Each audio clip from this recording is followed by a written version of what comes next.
You know how much I love cooking with fresh herbs, and these basil plants that you get at the grocery store are absolutely fantastic, but they can be very expensive. So I've got some tips for you on how to stretch that plant out and actually get more plants. What I want you to do is we're going to trim up some pieces like this. I'm going to show you how to cut this off of the plant right here.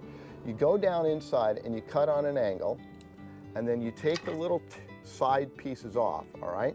And you save those because obviously you're going to cook with those. And now I've got 4. Believe it or not, this is going to make 4 plants. All you have to do with these is put them in a little glass of water, and in about 7 to 10 days, this is what's going to happen. Check this out. Roots will form. You see those roots right there? This plant is ready to go in my pot. I've got a little clay pot, terracotta.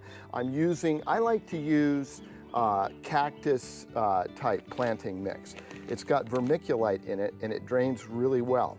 And so we'll sprinkle that around and make sure you are very gentle with these roots at first because they're going to be very tender and you don't want to bruise them. And I know that sounds a little silly, but it really is true. And what you're going to do is push your fingers around the edge like this.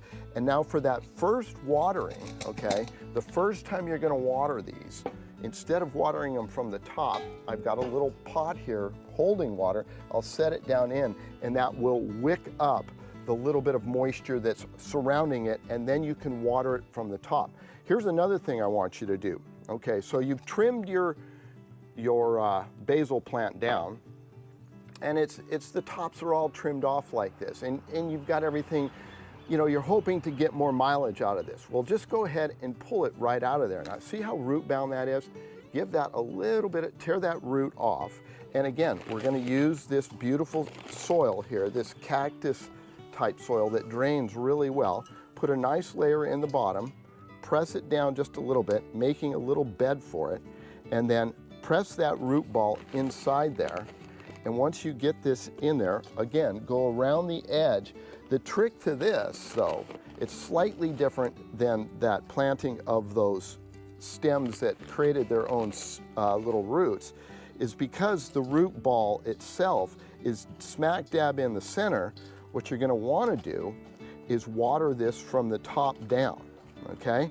And so now that this is all surrounded by the soil that will hold the moisture, you're going to water from the top down into the root ball, and then the roots will have a chance to grow out. This is what a plant looks like after it's been in the ground for about a week. And you can see how healthy this is. These sprouts are coming out. And now the other trick to this is this plant has a life cycle, and it's going to start to send out flowers. The flowers are going to come out, and if you don't pull those off, it'll tell the plant that it's done what it needs to do, and then your plant will start to expire. So make sure you start at the top and work your way down through the leaves, and each little section here where you've pinched it off, it's going to start to send out the sprouts from the sides here, and so then this will bush out from the sides and get all full again. So you'll be able to make this beautiful basil plant last a good 4 to 6 weeks instead of having to buy a new one every week.